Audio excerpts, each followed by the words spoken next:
Start. দেখো, আজকে আমি ক্লাস 10-এর জন্য কারেন্ট ইলেকট্রিসিটি তোমাদের যে একটা অত্যন্ত ইম্পর্ট্যান্ট একটা টপিক চ্যাপ্টার, যেটা তোমাদের শুধু ক্লাস 10 নয়, এটা কিন্তু পুনরাবৃত্তি হবে 12-এ গিয়ে। এবং ক্লাস 10-এ তোমরা এই চ্যাপ্টারের প্রথমে পড়েছ স্থির তড়িৎ, অর্থাৎ আধান স্থির থাকলে কি ঘটনা ঘটে, তার চারিদিকে সে তড়িৎ ক্ষেত্র তৈরি করে, তারা পরস্পরকে আকর্ষণ করে, বিকর্ষণ করে। আধান যদি সমবেগে গতিশীল হয় তড়িৎ প্রবাহ মাত্রা সৃষ্টি করে, সেই সঙ্গে সঙ্গে তার চারিদিকে চৌম্বক ক্ষেত্রের সৃষ্টি হয়। এগুলো এই চ্যাপ্টারে তোমরা অনেক কিছু থিওরি পড়েছ। সেই থিওরিটা নিয়ে আমি আজকে আলোচনা করব না। আজকে তোমাদের এখানে যে কিছু নিউমেরিক্যাল রয়েছে ওহমস ল ওরিয়েন্টেড, সেই ওহমস লয়ের কিছু অঙ্ক আমি তোমাদেরকে করে দেখাবো। এগুলো কিন্তু অত্যন্ত প্রয়োজন। সবার প্রথমে যে জায়গাটাকে আমাকে খেয়াল করতে হবে, এখানে মেন সূত্র হচ্ছে ওহমস ল। ওহমস ল বলেছে যে কোনো পরিবাহীর দুই প্রান্তের বিভব বৈষম্য, কোনো পরিবাহীর দুই প্রান্তের বিভব বৈষম্য, এটা VA, এটা হচ্ছে VB, তাহলে VA গ্রেটার দেন যদি VB হয়, তাহলে তড়িৎ প্রবাহ সবসময় উচ্চ বিভব থেকে নিম্ন বিভবের দিকে যায়। কেন? উচ্চ বিভব মানে সেখানে ইলেকট্রনের ঘাটতি রয়েছে, আর নিম্ন বিভব মানে সেখানে ইলেকট্রনের আধিক্য রয়েছে। তাহলে ইলেকট্রনগুলো কি করবে? নিম্ন বিভব থেকে উচ্চ বিভবের দিকে আসবে। কতক্ষণ আসবে? যতক্ষণ না তাদের বিভব সমান হয়। একটা জিনিস খেয়াল করবে, যদি এটা কোনো তড়িৎচালক বলের উৎস আমরা এই দুটো বিন্দুর সঙ্গে যোগ না করি, তাহলে কিন্তু এই দুটো বিন্দুর বিভব বৈষম্য কখনোই স্থির থাকবে না। ইলেকট্রন এখানে আসা মানে এর বিভব কমবে। কিন্তু যদি কোনো তড়িৎচালক বলের উৎসকে আমরা যোগ করি, তাহলে কিন্তু এসে এই দুটো বিন্দুর মধ্যে স্থির মানের বিভব যোগ করবে। স্থির মানের বিভব, তখন যে স্থির মানের তড়িৎ প্রবাহ পাওয়া যাবে তাকে যদি আমরা I বলি, I সমান হবে VA minus VB by R। এটাকে যদি আমরা V ধরে নিই, তাহলে এটাকে V বাই R, তাহলে or V equals to IR। এটা হচ্ছে ওহমস ল। এই ওহমস ল ছাড়াও এখানে আমরা আরও কিছু জিনিস আমাদেরকে পড়তে হবে। সেটা হচ্ছে রোধের সমবায়। রোধের সমবায়গুলো কীরকম একটু ছোট্ট করে বলে দিই।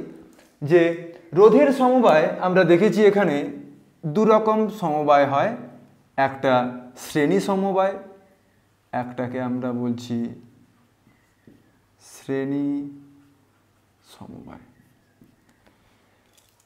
শ্রেণী সমবায় বলতে বোঝায় যে এই সমবায়ে একাধিক রোধ যোগ থাকবে। একটা রোধ শেষ হওয়ার পর, অর্থাৎ প্রথম রোধের দ্বিতীয় প্রান্তের সঙ্গে দ্বিতীয় রোধের প্রথম প্রান্তটাকে যোগ করব। আবার দ্বিতীয় রোধের সেকেন্ড প্রান্তের সঙ্গে, সেকেন্ড টার্মিনালের সঙ্গে থার্ড রোধের ফার্স্ট টার্মিনালটাকে আমরা যোগ করব। তবে খেয়াল করতে হবে, রোধের কিন্তু কোনো অভিমুখ নেই। রোধের কোনো অভিমুখ নেই। সেটা বর্তনীতে কিভাবে যুক্ত তার উপরে নির্ভর করে তার বিভবটা কিন্তু স্থির হয়। কোন দিকটা উচ্চ বিভব হবে, কোন দিকটা নিম্ন বিভব হবে। তাহলে এই রকম যদি তিনটে রোধকে আমরা পরপর যোগ করে দিই এবং এই দুটো বিন্দুর মধ্যে যদি একটা নির্দিষ্ট বিভব বৈষম্য তৈরি করি, এটা হচ্ছে VA, এই বিন্দুর বিভব স্থির বিভব।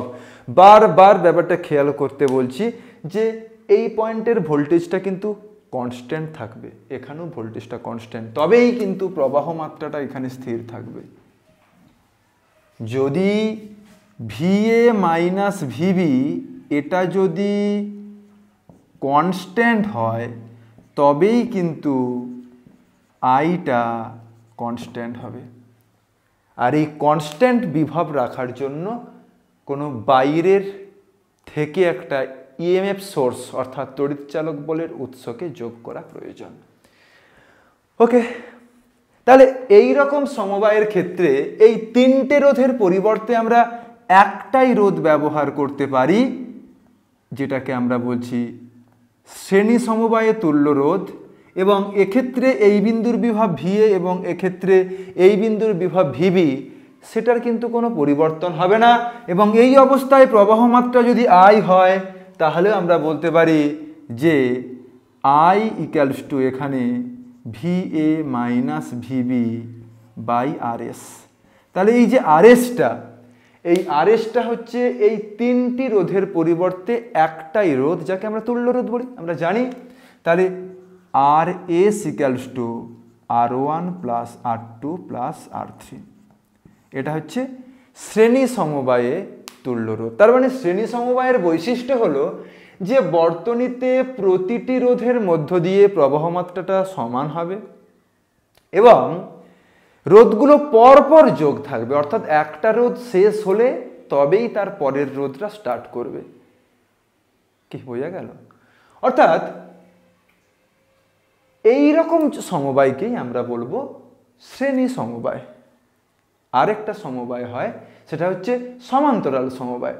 তাহলে সমান্তরাল সমবায়টা যদি আমি একবার পাশে করি, তোমাদের একটু দেখতে ভালো লাগবে যে সমান্তরাল সমবায়ের ক্ষেত্রে কেমন হবে। রোধগুলোকে একটা নির্দিষ্ট বিভব বৈষম্যের সঙ্গে যোগ করতে হবে।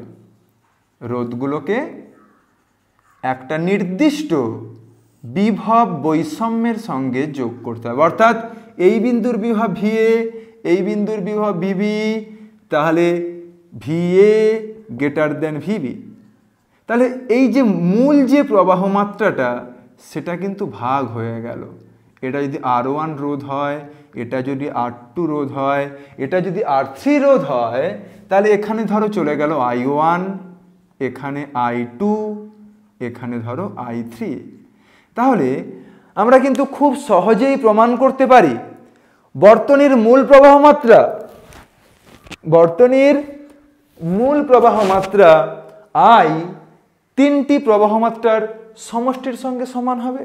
একটা ধরো একটা মেন পাইপে জল আসছে, সে পাইপ থেকে তিনটে ফুটো দিয়ে মোট জলটা, তিনটে ছিদ্র দিয়ে মোট জলটা বাইরে বেরিয়ে আসছে। তাহলে ওই তিনটে ছিদ্র দিয়ে মোট জল বেরিয়ে যাওয়ার হার পাইপে জল আসার হারের সঙ্গে সমান। অর্থাৎ এই যে সূত্রটা, এটা কিন্তু আধানের সংরক্ষণ সূত্র থেকে এলো, যে এই নির্দিষ্ট বিন্দুতে আধান আসার হার এবং এই বিন্দু থেকে আধান চলে যাওয়ার হার সমান। তাই আমরা এটাকে লিখতে পারি যে I সমান I1 plus I2 plus I3। কিন্তু এই সমবায়ের ক্ষেত্রে রোধগুলোর প্রান্তীয় বিভব বৈষম্য আলাদা হতে পারে, কিন্তু এক্ষেত্রে তাদের প্রান্তীয় বিভব বৈষম্য ভিএ মাইনাস ভিবি, সেটা কিন্তু কোনোভাবেই পরিবর্তন করা যাবে না। অর্থাৎ যদি যে সমস্ত রোধগুলোর প্রান্তীয় বিভব বৈষম্য সমান এবং বর্তনীর কোনো একটা প্রবাহকে তারা নিজেদের মধ্যে শেয়ার করে নিয়েছে, সেই রোধের সমবায়টাকেই আমরা বলবো সমান্তরাল সমবায়। এবং এই সমান্তরাল সমবায়ের ক্ষেত্রে তুল্য রোধ যদি আরপি হয়, মানে এখানে তুল্য রোধটাকে বাবা আরএস বলেছিলাম, আরএস মানে হচ্ছে, এস মানে কিসের জন্য? সিরিজের জন্য, সিরিজ কম্বিনেশন, সিরিজের জন্য। আর সমান্তরাল সমবায়ে তুল্য রোধ, সমান্তরাল সমবায়ে তুল্য রোধ আরপি হলে 1/Rp equals to 1/R1 plus 1/R2 plus 1/R3। এটা প্রমাণ করা যায়, তোমরা বই দেখবে। আর একটা জিনিস এখানে খেয়াল করব যে কোনো পরিবাহী রোধ কি কি বিষয়ের উপর নির্ভর করে। পরিবাহী রোধ মূলত দুটো জিনিসের উপর নির্ভর করে। একটা হচ্ছে পরিবাহীর দৈর্ঘ্যের উপর, তার প্রস্থচ্ছেদের উপর, কোন নির্দিষ্ট পরিবাহীর ক্ষেত্রে। আর যদি পরিবাহী পরিবর্তিত হয় তখন পরিবাহীর ওপরও নির্ভর করবে। তাই আমরা রোধের রাশিমালাটা করেছিলাম rho into L by A, rho into L by A. এটাকে ক্যাপিটাল এ না হয় লিখলাম ক্যাপিটাল এ। তাহলে আর সমান রো ইন্টু এল বাই এ, যেখানে রোটাকে আমরা বলছি ওই উপাদানের রোধাঙ্ক, মানে নিজের ধর্ম। মানে রোধাঙ্ক কোন উপাদানের রোধাঙ্ক বলতে বোঝায় ওই পরিবাহী দ্বারা নির্মিত একটা একক ঘনকের দুই বিপরীত তলের অভ্যন্তরীণ রোধটাকেই আমরা রোধাঙ্ক বলবো। আর এলটা কি? দৈর্ঘ্য। আর এটা কি? প্রস্থচ্ছেদের ক্ষেত্রফল। সুতরাং এই ফর্মুলাটা একটু আমাদের মনে রাখতে হবে। আচ্ছা, আগে যেটা লিখেছি R S equals to R one plus R two plus R three, ওটা একটু মনে রাখতে হবে। V equals to I R, ওটা মনে রাখতে হবে। এবং তার সঙ্গে এটা মনে রাখতে হবে। অর্থাৎ আমাদের ওহমস ল করার জন্য যে ফর্মুলাগুলো আমাদের মনে রাখতে হবে সেগুলো আমি একটু লিখে নিচ্ছি। প্রথম ফর্মুলা কি?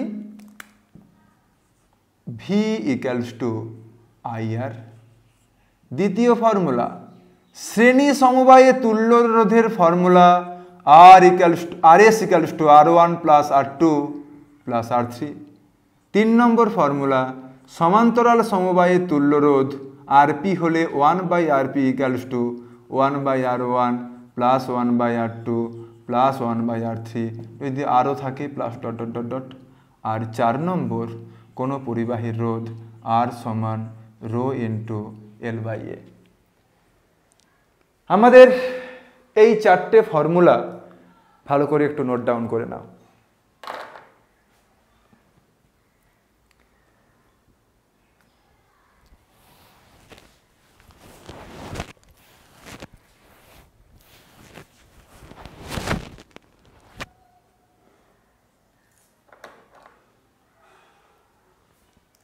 হয়েছে?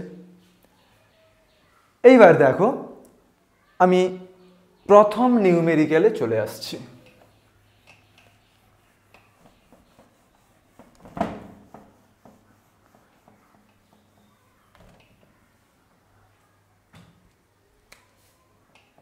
এক নম্বর, কোনো পরিবাহী তারকে সুষম প্রস্থচ্ছেদ সম্পন্ন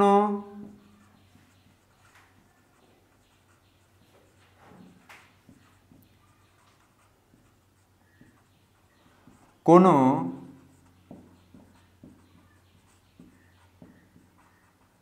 পরিবাহী তারকে টেনে n গুণ বৃদ্ধি করা হলে নতুন রোধ কত হবে?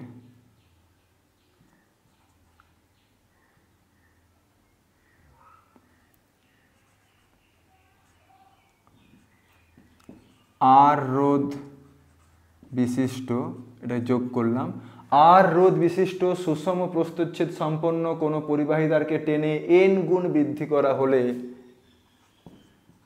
নতুন রোধ কত হবে? ওকে, তাহলে দেখো সবার প্রথমের যে অঙ্কটা আছে সেটা হচ্ছে এরকম। তাহলে ধরে নাও যে মনে করি পরিবাহীর প্রাথমিক দৈর্ঘ্য ছিল এল এবং প্রস্থচ্ছেদ ছিল কত? এ। তাহলে প্রথম ক্ষেত্রে, এটা হচ্ছে অ্যান্সার করছি, তাহলে প্রথম ক্ষেত্রে আর সমান রো ইন্টু এল বাই এ, যেখানে রেখে দেবে এলটা কি? দৈর্ঘ্য, এটা কি? প্রস্থচ্ছেদ। ওকে, আর রো তো উপাদানের রোধাঙ্ক। এইবার যদি তাকে যদি টেনে যদি n গুণ করা হয় তাহলে দ্বিতীয় ক্ষেত্রে দৈর্ঘ্য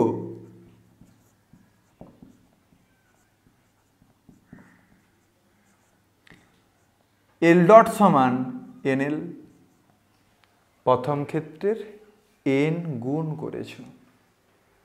তাহলে এই অবস্থায় যদি প্রস্থচ্ছেদের ক্ষেত্রফল যদি a ডট হয় তাহলে আমরা ভরের সংরক্ষণ থেকে আমরা কি বলতে পারি?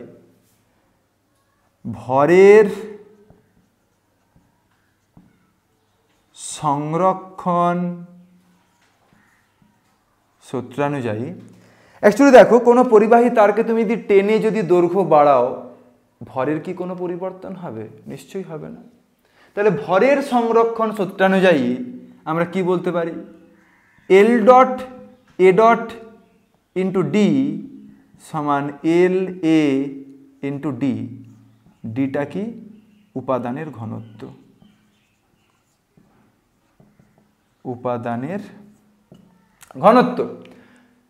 তাহলে দেখো, তাহলে এল ডট কি? নতুন দৈর্ঘ্য। এ ডট কি? নতুন প্রস্থচ্ছেদ। তাহলে দৈর্ঘ্য ইন্টু প্রস্থচ্ছেদ মানে হয়ে গেল আয়তন। আয়তন ইন্টু ঘনত্ব মানে ভর, অর্থাৎ প্রাথমিক, এটা হচ্ছে দ্বিতীয় ক্ষেত্রে ভর আর এটা হচ্ছে প্রথম ক্ষেত্রে ভর। তারকে টেনে বাড়ালে ভরের কোনো পরিবর্তন হবে না। তাহলে এখান থেকে আমরা বা এ ডটের মানটা যদি আমরা বের করি, এ ডট সমান কি হবে? এল এ by L dot.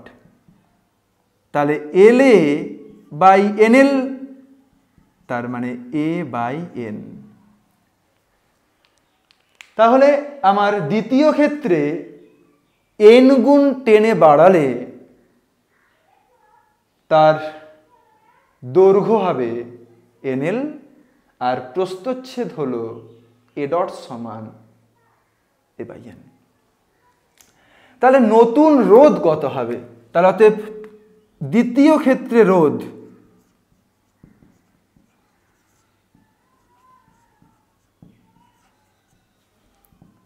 R dot সমান rho L dot by A dot. মান বসাও।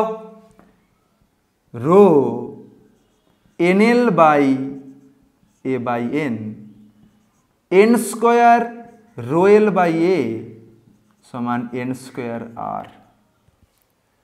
তার মানে আমরা লিখতে পারি অতএব R final equals to n square into R initial. খুব ভালো করে এটা মনে রাখবে যে আমরা কোনো পরিবাহী তারকে টেনে যদি তার দৈর্ঘ্যটাকে আমরা এন গুণ বাড়িয়ে দিই তাহলে সেক্ষেত্রে অন্তিম রোধ প্রাথমিক রোধের এন স্কোয়ার গুণ হবে। এই ফর্মুলাটা দিয়ে তোমাদের সিলেবাসে যে প্রবলেমগুলো থাকে খুব ইজিলি করে নেওয়া যায়। তোমাদেরকে বলে দিল, ধর একটা অঙ্ক, আমি এবার একটা অঙ্ক দেখাচ্ছি। দেখো, এটা একটা আমি থিওরি তৈরি করলাম। তাহলে আমার একটা রিলেশন হয়ে গেল কি?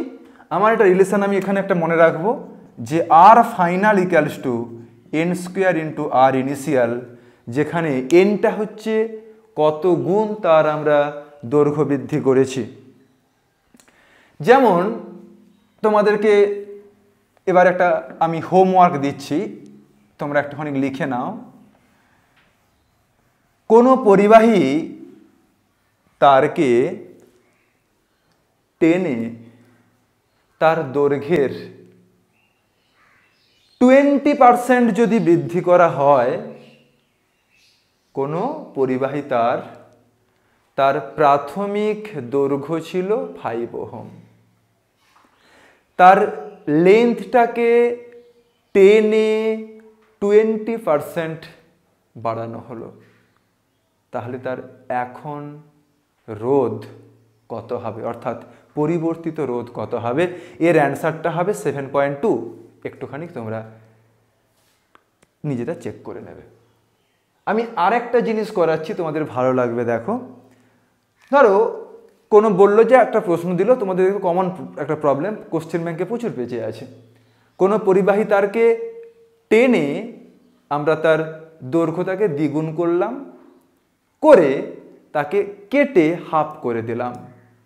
হাফ করার পর তাদেরকে আবার সমান্তরাল সমবায়ে যোগ করলাম। তাহলে এখন ওই সমবায়টির তুল্য রোধ নির্ণয় করো। তাহলে দেখো আমি এই প্রবলেমটা করলাম, শুনেছো নিশ্চয়ই প্রবলেমটা। আমি দেখো এখানে বোর্ডে লিখতে অনেক সময় লাগবে, তাই আমি যে কথাগুলো বলছি একটু মন দিয়ে শুনে তোমরা প্রশ্নটা নিজেরা খাতায় লিখে নেবে, তাহলে সময়টা নষ্ট হবে না। তাহলে প্রশ্নটা আমি আরেকবার বলছি। কোনো পরিবাহী তারের প্রাথমিক রোধ ছিল ক্যাপিটাল আর, তার দৈর্ঘ্য টেনে এন গুণ বৃদ্ধি করা হলো, দ্বিগুণ, সরি এখানে আমরা এন গুণ তো করেছিলাম, দ্বিগুণ বৃদ্ধি করা হলো, যা ছিল তার দ্বিগুণ হলো। ওকে, মানে এল ছিল, তাহলে দ্বিগুণ হলে বাবা কত হবে? 2L হবে। টেনে দ্বিগুণ দৈর্ঘ্য বৃদ্ধি করা হলো, তাহলে তার নিশ্চয়ই রোধের পরিবর্তন হবে। তার দৈর্ঘ্য বাড়লে প্রস্থচ্ছেদ কমে যাবে, রোধের পরিবর্তন হবে।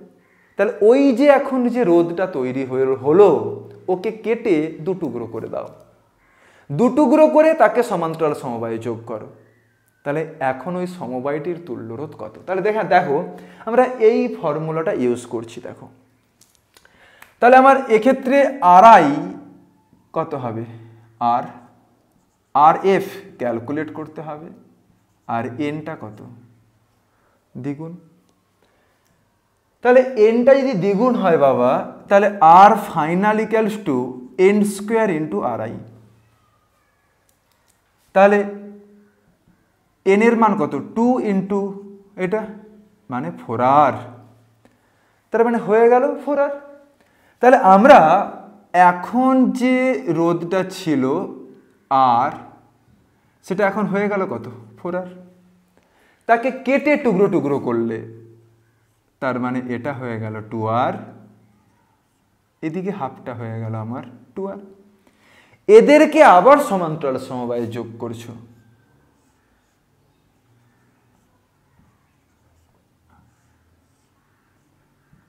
তার মানে এটা হয়ে গেল 2R, এটা হয়ে গেল 2R। সমান্তরাল সমবায়ে তুল্য রোধের ফর্মুলাটা তোমরা জানো যে 1/RP equals to 1/R1 plus 1/R2। তার মানে এটা হচ্ছে actually R1 plus R2 by R1 R2। সেই জন্য দুটো থাকলে আরপি সমান কি হবে? R1 R2 by R1 plus R2। অর্থাৎ দুটো রোধ থাকলে সিম্পলি গুণফল বাই যোগফল করে দাও। তার মানে আমরা এখানে মান বসিয়ে দিই 2R into 2R by 2R plus 2R equals to R। তাহলে দেখতে পেয়েছো? তার মানে আর রোধ সম্পন্ন একটা পরিবাহীকে টেনে যদি এন গুণ তার দৈর্ঘ্য বৃদ্ধি করা হয় দ্বিগুণ, এখানে আমরা এন গুণ করলে এটা হচ্ছে আমার ফর্মুলা তৈরি করেছি, তাহলে দ্বিগুণ করলে এন এর জায়গায় 2 মান বের করলাম, তাহলে কত? 4 গুণ হলো, তাকে অর্ধেক করে দিলাম, কারণ পরিবাহীর রোধ দৈর্ঘ্যের সঙ্গে সমানুপাতিক। অর্ধেক করলে রোধ অর্ধেক হবে, তাহলে এটা হয়ে গেল 2R, এটা হয়ে গেল 2R। এদেরকে আবার সমান্তরাল সমবায়ে যোগ করো, দেখো তুল্য রোধের মান প্রাথমিক রোধের সঙ্গে সমান হচ্ছে। ব্যাপারটা একটুখানি নোট ডাউন করে নাও।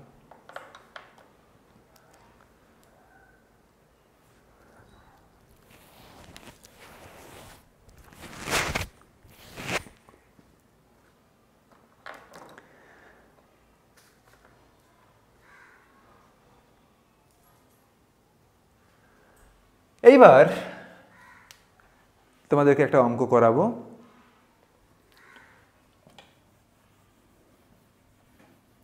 এটা নিশ্চয়ই তোমাদের কোনো সমস্যা নেই। এরকম তোমরা 10% বাড়িয়ে, 20% বাড়িয়ে, 30% বাড়িয়ে, 100% বাড়িয়ে, আচ্ছা যদি 100% বাড়ানো হয় তাহলে এন এর জায়গায় কত বসবে? 2 বসবে। যদি 10% বাড়ানো হয় তখন এন এর জায়গায় কত বসবে বলো তো? 10% বৃদ্ধি, তার মানে এন এর জায়গায় বসবে 110/100, মানে 11/10। যদি 20% বৃদ্ধি করে তাহলে অ্যাকচুয়ালি আমার রোধ ছিল, ধরো একটা পরিবাহীর দৈর্ঘ্য ছিল এল, তাকে তুমি 20% বাড়িয়েছো, তাহলে L ইন্টু 20/100, তার মানে 120/100 ইন্টু L, তার মানে অ্যাকচুয়ালি এটা হচ্ছে কত 12/10 L, তার মানে এইটা হয়ে যাচ্ছে n এর ভ্যালু। কে হয়ে গেল? সুতরাং এই ফর্মুলার সাহায্য নিয়ে যদি আমরা n এর মানটাকে নির্ণয় করতে পারি, ওই ফর্মুলায় আমরা ডাইরেক্ট বসিয়ে আমরা অঙ্কটা চেক করতে পারি। তোমরা MCQর জন্য করতে পারো শর্টকাটভাবে, কিন্তু যখন তোমাকে অঙ্কটা করতে দেবে পরীক্ষাতে 2 নম্বর বা 3 নম্বর, তখন তোমাকে কিন্তু গ্রামার মেনেই করতে হবে। কি বোঝা গেল? যাকে তাহলে এই অঙ্কটা নিয়ে তোমাদের কোনো সমস্যা নেই। অ্যাকচুয়ালি এখানে প্রচুর প্রবলেম রয়েছে, কারণ এই চ্যাপ্টারের সঙ্গে 12 চ্যাপ্টারের মিল রয়েছে। তাই এখন থেকে যদি এই জায়গাগুলোকে তোমরা ক্লিয়ার না করো, পরে কিন্তু তোমরা লড়াইতে ক্রমশ পিছিয়ে পড়বে। তাই যতটা পারো ম্যাক্সিমাম এখন থেকেই নিউমেরিক্যাল করার অভ্যাসটা তৈরি করো। 3 ওহম 1 ওহম, 2.15 ওহম, এটা হচ্ছে 1 ওহম। আর যে সেলটা রয়েছে, এই সেলটার কিছু একটা ইএমএফ রয়েছে, এটা ধরে নাও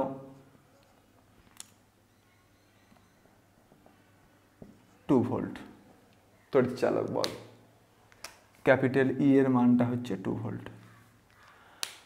আমাকে বলল যে এই সমবায়ে তুল্য রোধের মান নির্ণয় করো এবং বর্তনীর মূল প্রবাহ মাত্রা নির্ণয় করো। আমাকে এখানে কি নির্ণয় করতে হবে? 1 নম্বর তুল্য রোধ, 2 নম্বর বর্তনীর মূল প্রবাহ মাত্রা, 3 নম্বর 3 ওহমের মধ্য দিয়ে 3 ওহমের মধ্যে প্রবাহ মাত্রা। দেখো, তাহলে আমাকে এই 3টে জিনিস নির্ণয় করতে দিয়েছে, এটা তোমাদের পরীক্ষার জন্য খুব ইম্পর্টেন্ট। তাহলে কি করবে বলো? প্রথমে ভাবো কি করবে। তাহলে ব্যাটারি থেকে যে প্রবাহটা তৈরি হয় তাকেই বর্তনীর মূল প্রবাহ মাত্রা বলে। তাহলে এখান থেকে আমি ধরলাম মূল প্রবাহ মাত্রা এলো কি I। অ্যাকচুয়ালি এই যে ব্যাটারির তড়িৎচালক বলের মান 2 ভোল্ট, এই কথাটার মানে এখানে তার কোনো রোধ নেই। তার মানে এই বিন্দুর বিভব এবং এই বিন্দুর বিভব, এদের দুজনের বিভব বৈষম্যের মান 2 ভোল্ট। তার মানে যদি আমি এটাকে 0 ধরে নিই, আমরা নেগেটিভ টার্মিনালটাকে 0 ধরে নিতে পারি আমাদের সুবিধার্থে। এটা ধরে নেওয়াটা সবসময় যে ঠিক হয় সেটা ব্যাপারটা নয়, কিন্তু আমরা যদি 0 ধরে নিয়ে কাজ করি তাহলেও কোনো সমস্যা হবে না। তাহলে এই দিকটা তার মানে নিম্ন বিভব, এদিকটা বিভবটা কম, এদিকে বিভবটা বেশি। প্রবাহ মাত্রা উচ্চ বিভব থেকে নিম্ন বিভবের দিকে যাবে। তাহলে এই যে প্রবাহ মাত্রাটা I এলো, তাহলে I এর একটা পার্ট বাবা চলে গেল এই দিকে, I3 ধরলাম ওটাকে, এদিকটা একটা চলে এলো I1, সেটা আবার যুক্ত হয়ে এখানে হয়ে গেল I, দিয়ে আবার এই টার্মিনালে এসে সে সার্কিটটাকে কমপ্লিট করছে। তাহলে মূল যে প্রবাহটা এলো তারা দুটো ভাগে ভাগ হয়ে গেল, এবং এই বিন্দুর বিভব এবং এই বিন্দুর বিভব যেহেতু স্থির, কারণ প্রবাহ মাত্রাটা স্থির, কারণ তড়িৎচালক বল প্রবাহ মাত্রাটা তৈরি করেছে। তড়িৎচালক বল প্রবাহ মাত্রাটা তৈরি করেছে বলেই এই দুটো বিন্দুর বিভবটা সে সবসময় স্থির রাখবে। তাই এই প্রবাহকে আমরা বলবো স্থির প্রবাহ বা স্টেডি স্টেট কারেন্ট।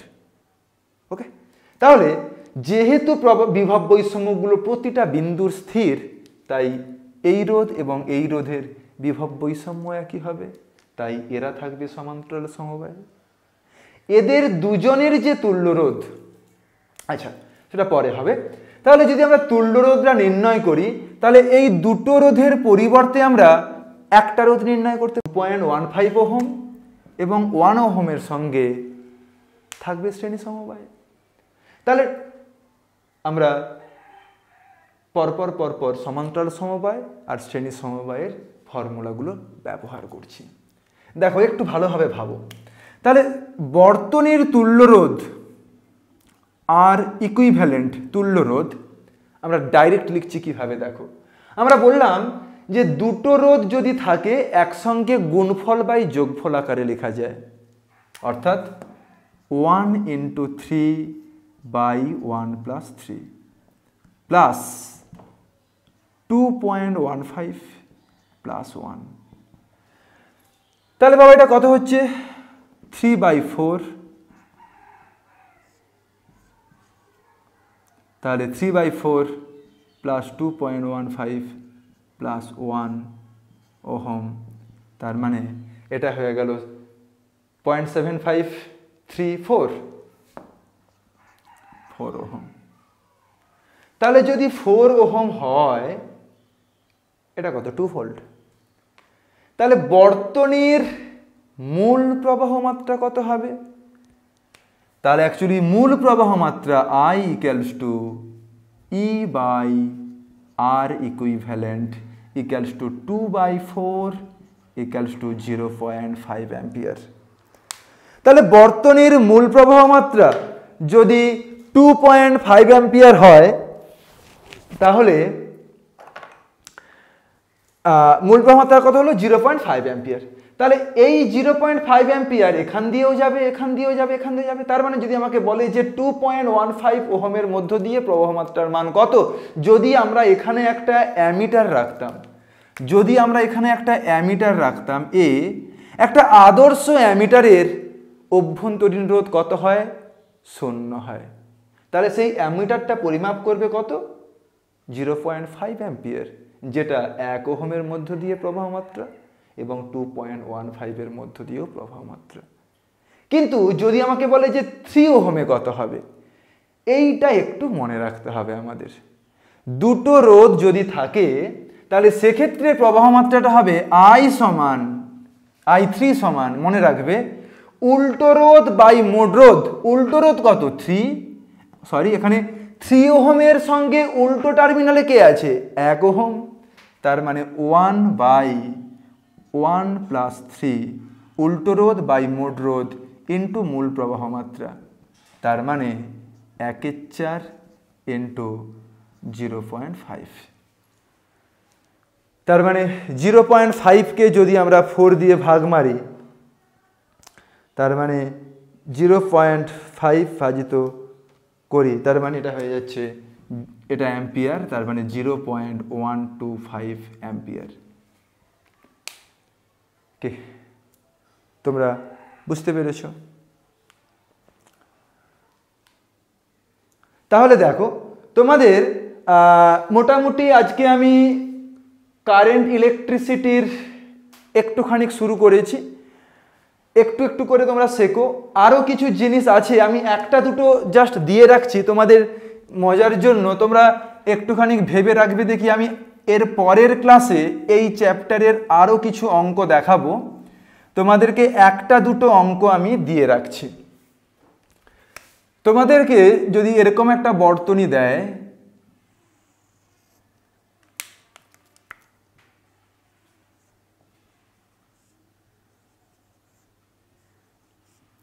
প্রতিটা রোধ R, এই একটা বিন্দু A এবং এই একটা বিন্দু B, এই A B বিন্দুর সাপেক্ষে তুল্য রোধের মান নির্ণয় করো।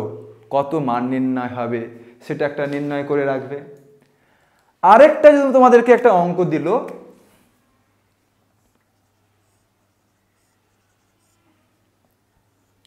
এই বিন্দুর সঙ্গে এইটাকে শর্ট সার্কিট করা আছে, এই বিন্দুর সঙ্গে এটাকে শর্ট করা আছে, আর আর আর এ বিন্দু, এটা হচ্ছে বি বিন্দু।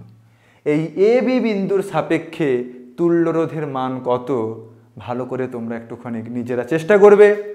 আর লাস্ট আর একটা অঙ্ক দিই তোমাদের,